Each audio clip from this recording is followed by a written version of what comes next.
Hi friends, welcome back to our channel. இன்னைக்கு நம்ம பார்க்க போற இந்த ஒரு அப்டேட்ல Tamil Nadu doctor Ambedkar law university 5 year BA LLB affiliated colleges and soil இது ரெண்டுக்குமே வந்து ஃபர்ஸ்ட் ரவுண்ட் கட் ஆஃப் பண்ண மார்க் அப்படிங்கிறது நேத்து மார்னிங் அப்படிங்கறத ரிலீஸ் பண்ணாங்க. லைக் வந்து ஜூன் 11 மார்னிங் வந்து 10 o'clock மேல வந்து ரிலீஸ் பண்ணியிருந்தாங்க.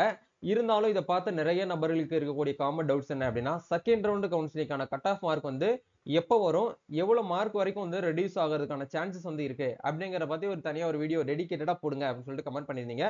சோ உங்களுக்காகவே இந்த ஒரு வீடியோ வந்து ரெடி பண்ணிருக்கோம். சோ இந்த வீடியோ வந்து ஸ்கிப் பண்ணாம ஃபுல்லா பாருங்க. வீடியோக்குள்ள போறதுக்கு முன்னாடி இப்பதான் நம்ம சேனலை நீங்க ஃபர்ஸ்ட் டைம் பாக்குறீங்க அப்படின்னா இந்த வீடியோக்கு கீழே இருக்கக்கூடிய சப்ஸ்கிரைப் பட்டனையும் பக்கத்துல இருக்கக்கூடிய அந்த பெல் பட்டனை கிளிக் பண்ணி ஆளுங்கிறத எனபிள் பண்ணி வச்சுக்கோங்க. நம்ம சேனல்ல இருந்து போஸ்ட் பண்ணக்கூடிய ஒவ்வொரு லேட்டஸ்ட் அப்டேட்ஸும் ஈஸியா நீங்க மிஸ் பண்ணாம பார்த்து தெரிஞ்சுக்க முடியும். அதே மாதிரி நம்ம சோசியல் மீடியா பேஜான ஃபேஸ்புக், இன்ஸ்டா, வாட்ஸ்அப் சேனல்ல வந்து ஜாயின் பண்ணிக்கோங்க. கவர்மெண்ட் சார்பில் இருந்து வரக்கூடிய முக்கியமான லேட்டஸ்ட் அப்டேட்ஸ் எல்லாமே வந்து நம்ம இந்த ஒரு அப்டேட்ல தான் நம்ம வந்து ஷேர் பண்ணுவோம். ஈஸியா உங்களால வந்து தெரிந்து கொள்ள முடியும். சரி வாங்க இப்ப நம்ம டைரக்டா வீடியோக்குள்ள போகலாம். ஓகே, அதாவது ஃபர்ஸ்ட் ரவுண்ட் கவுன்சிலிங் அப்படிங்கறது வந்து ஓரளவுக்கு வந்து நல்ல ஒரு மார்க் தான் வந்து இந்த வருஷம் வந்து ரிலீஸ் பண்ணியிருக்காங்க. நான் உங்களுக்கு ஸ்டார்டிங்லேயே சொன்ன மாதிரி இந்த வருஷம் கட் ஆஃப் மார்க் அப்படிங்கிறது போன 2024 விட 25க்கு வந்து கண்டிப்பா வந்து கட் ஆஃப் மார்க் வந்து கம்மியா ஆகும் அப்படின்னு சொல்லிட்டு ஒவ்வொரு அப்டேட்டா நான் வந்து கொடுத்திருந்தேன். நிறைய பேர் வந்து செக் பண்ணிருப்பீங்கன்னு நினைக்கிறேன். அந்த விதத்துல போன வருஷத்தை விட இந்த வருஷம் கட் ஆஃப் மார்க் அப்படிங்கிறது ஒவ்வொரு கம்யூனிட்டிக்கும் கிட்டத்தட்ட வந்து ஒரு 2 மார்க்ஸ் அப்படிங்கறது வந்து ரெடியூஸ் ஆனது நம்மளால வந்து பார்க்க முடியுது. ஏன்னா இந்த வருஷம் வந்து +2 மார்க் அப்படிங்கிறது திருத்தினதுல சொல்ற அளவுக்கு மார்க் எதுவுமே வந்து ஸ்டேட் போர்டு கவர்மெண்ட் வந்து போடல. சரிங்களா? அதனாலதான் வந்து கட் ஆஃப் மார்க் வந்து இவ்வளவு வந்து கம்மி ஆயிருக்கு. ஓகே, கம்மி ஆனதுக்கு அப்புறம் இதுக்கப்புறம் ஒரு இருந்தாலும் செகண்ட் ரவுண்ட் கவுன்சிலிங், ஏன்னா ஃபர்ஸ்ட் ரவுண்ட்ல எல்லாருமே வந்து சீட் வந்து கிடைச்சிராது. மார்க் வந்து கொஞ்சம் கம்மியா எடுத்தவங்க என்ன பண்ணிருப்பாங்கன்னா செகண்ட் ரவுண்டுக்கு வந்து வெயிட் பண்ணலாம் அப்படின்னு சொல்லிட்டு வெயிட் பண்ணுவீங்க. முதல்ல செகண்ட் ரவுண்ட் வந்து நடக்குமான்னு கேட்டீங்கன்னா கண்டிப்பா கட்டாயமா செகண்ட் ரவுண்ட் கவுன்சிலிங் அப்படிங்கிறது நடக்கும். டோட்டலா வந்து கவர்மெண்ட் சீட் அப்படிங்கிறது 5 இயர் BA LLB அஃபிலியேட்டட் காலேஜுக்கு மட்டும் 2400 சீட் வந்து என்ன பண்ணிருக்காங்க அப்படின்னா இந்த வருஷம் இட ஒதுக்கீடு அப்படிங்கறத வந்து கொடுத்திருக்காங்க. ஃபர்ஸ்ட் ரவுண்ட்லயே வந்து 2400 பேர் வந்து சேர்ந்துருவாங்களான்னு கேட்டீங்கன்னா அப்படி கிடையாது. ஃபர்ஸ்ட் ரவுண்ட்லயே வந்து பாத்தீங்கன்னா 2400 பேர் வந்து சேர மாட்டாங்க. அதுல ஒரு குறிப்பிட்ட கேட்டகரியில இருக்கக்கூடியவங்க யாரெல்லாம் மார்க் வந்து ஹையா இருக்கோ அவங்களுக்கு மட்டும்தான் வந்து மெயில் அனுப்பி அவங்களுக்கு மட்டும்தான் ஆன்லைன்ல கவுன்சிலிங் நடத்தி சீட் அலாட்மெண்ட் கொடுத்து ஆன்லைன்ல போயிட்டு அவங்க வந்து டவுன்லோட் பண்ணி ஜாயின் பண்ணுவாங்க. இதுக்கப்புறம் வந்து என்ன நடக்கும் அப்படின்னா ஓரளவுக்கு 15 காலேஜ்லயுமே வந்து காலேஜ்ல வந்து அட்மிஷன் முடிஞ்சதுக்கு அப்புறம் என்ன பண்ணுவாங்க அப்படின்னா மீதி இருக்கக்கூடிய ரிப்போர்ட்ஸ் எந்தெந்த காலேஜ்ல எவ்வளவு வேக்கன்ட் இருக்கு அப்படிங்கறத ரிப்போர்ட் எல்லாமே பிரின்சிபால் எடுத்து அது யூனிவர்சிட்டிக்கு வந்து அனுப்பி 2வது ரவுண்டுக்கு வந்து என்ன பண்ணுவாங்க அப்படின்னா இதே மாதிரி கட் ஆஃப் வந்து ரிலீஸ் பண்ணுவாங்க. சில ஸ்டூடெண்ட்ஸ் வந்து கேக்குறீங்க செகண்ட் ரவுண்டுக்கு நாங்க மறுபடியும் ஆன்லைன்ல அப்ளை பண்ணணுமா? நீங்க மறுபடியும் எதுவுமே பண்ண தேவையில்லை. ஃபர்ஸ்ட் ஒன் டைம் அப்ளை பண்ணதே போதுமானது. மறுபடியும் நீங்க என்ன பண்ண தேவையில்லைன்னா ஆன்லைன்ல அப்ளிகேஷன்லாம் எதுவும் பண்ண தேவையில்லை. உங்களுடைய மார்க் ஆட்டோமேட்டிக்காவே செகண்ட் ரவுண்ட்ல வந்து அதுவே வந்து ஜென்ரேட் பண்ணிக்கிறோம். சிஸ்டமே எல்லாமே வந்து எடுத்துக்கிறோம். அதனால இந்த மார்க்குக்கு தாண்டி நீங்க வந்து இருக்கிறீங்க, இந்த மார்க்குக்கு கம்மியா இருக்கிறீங்க அப்படின்னா நீங்க வந்து என்ன பண்ணுங்க அப்படின்னா செகண்ட் ரவுண்டுக்கு வந்து வெயிட் பண்ணுங்க. செகண்ட் ரவுண்ட் கவுன்சிலிங் அப்படிங்கிறது எப்படி வரும் அப்படின்னா மீதி இருக்கக்கூடிய சீட் வேகன்சியை பேஸ் பண்ணி தான் வந்து ஒரு கட் ஆஃப் மார்க் வந்து ஜெனியூனா வந்து ரிலீஸ் பண்ணுவாங்க. அந்த மார்க் பேஸ் பண்ணி தான் வந்து கட் ஆஃப் மார்க் அப்படிங்கிறது நமக்கு வந்து நடக்கும். சாரி, கவுன்சிலிங் நடக்கும். அதுவும் வந்து எப்படி பார்த்தாலும் next month July second week ஆயிரும். எப்படி பார்த்தாலும் நம்மளுக்கு கட் ஆஃப் மார்க் வர்றதுக்கு அது வரைக்கும் வெயிட் பண்ணிக்கோங்க. அப்ப எவ்வளவு மார்க் ப்ரோ ரெடியூஸ் ஆகிறதுக்கு சான்சஸ் இருக்கு அப்படின்னா போன வருஷம் சென்ற ஆண்டு நடந்த லைவ் ப்ரூஃப் உங்களுக்கு நான் வந்து காட்டுறேன். இப்போ நீங்க ஸ்கிரீன்ல பார்த்துட்டு இருக்கிறது லெஃப்ட் சைடுல இருக்கிறது வந்து சென்ற ஆண்டு நடந்த ஃபர்ஸ்ட் ரவுண்ட் கவுன்சிலிங். ரைட் சைடுல நீங்க பாக்குறது வந்து சென்ற ஆண்டு நடந்த செகண்ட் ரவுண்ட் கவுன்சிலிங். ரெண்டுக்கும் இருக்கக்கூடிய இடைப்பட்ட கேப் என்ன அப்படிங்கறத நம்ம லைவ் எக்ஸாம்பிளோட பாத்துடலாம். இதே மாதிரி தான் இந்த வருஷமும் வந்து நடக்கும். பட் அக்யூரேட்டா இதே மாதிரி வந்து நடக்குமான்னு கேட்டீங்கன்னா அப்படி கிடையாது. ஒரு சின்ன சின்ன மிஸ்மேட்ச், சின்ன சின்ன இடத்துகள்ல வந்து நம்மளுக்கு வந்து சேஞ்சஸ் ஆகிறதுக்கான வாய்ப்பு அப்படிங்கிறது வந்து இருக்கு. சரிங்களா? இப்போ வந்து இந்த இடத்துல நம்ம வந்து ஃபர்ஸ்ட் ரவுண்ட் கவுன்சிலிங்ல என்னைக்குமே மெரிட் லிஸ்ட்டை பார்க்க கூடாது. யாருன்னு பார்க்க கூடாது அப்படின்னா செகண்ட் ரவுண்டுக்காக வெயிட் பண்ணிட்டு இருக்கீங்க இல்லையா, அவங்க வந்து நீங்க என்ன பண்ணணும் அப்படின்னா ஃபர்ஸ்ட் ரவுண்ட் கவுன்சிலிங்ல வெயிட்டிங் லிஸ்ட் மார்க் வந்து பாருங்க. வெயிட்டிங் லிஸ்ட்ல இப்போ எக்ஸாம்பிளுக்கு வந்து பிசி கேட்டகரியில வராங்க இவங்க. நான் உங்களுக்கு வந்து லைக் ஹைலைட் பண்ணி வந்து காமிச்சிடுறேன். ஓகே, இப்போ இந்த இடத்துல பாருங்க பிசில வந்து பாத்தீங்க அப்படின்னா வெயிட்டிங் லிஸ்ட்ல வந்து 90 மார்க் வந்து இந்த இடத்துல கொடுத்துருக்காங்க. செகண்ட் ரவுண்ட்ல வந்து பாருங்க அப்படின்னா நம்மளுக்கு மெரிட் லிஸ்ட்ல வந்து 87 வந்துருச்சு. அப்போ கிட்டத்தட்ட எவ்வளவு மார்க் 3 மார்க் நம்மளுக்கு வந்து ரெடியூஸ் ஆனதை உங்களால கண் கூட பார்க்க முடியுது.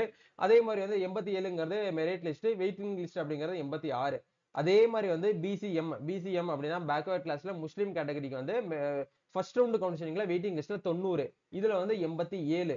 அதே மாதிரி வந்து எம்பிசி டிஎன்சிக்கு வந்து 90, இதுலயுமே வந்து 87. இந்த இடத்துல எஸ்சி அதர்ஸ்க்கு வந்து 90, இதுல வந்து 88.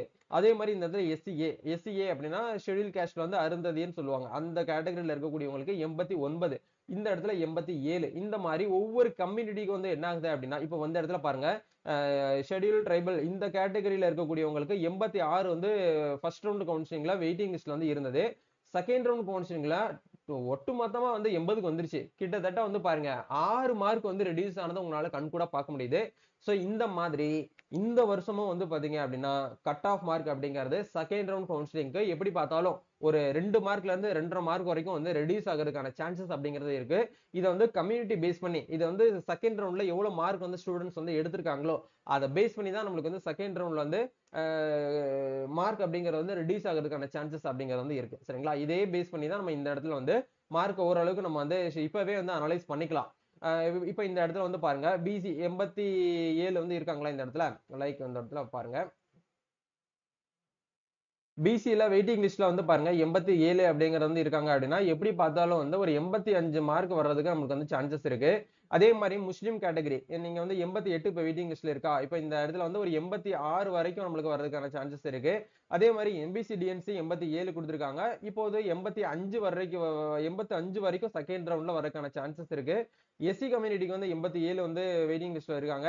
சோ இப்போ இதை எப்படி பார்த்தாலும் வந்து நம்மளுக்கு 85 வரைக்கும் வரதுக்கான சான்சஸ் இருக்கு. அதே மாதிரி இந்த இடத்துலயும் 85 வரைக்கும் வர சான்சஸ் இருக்கு.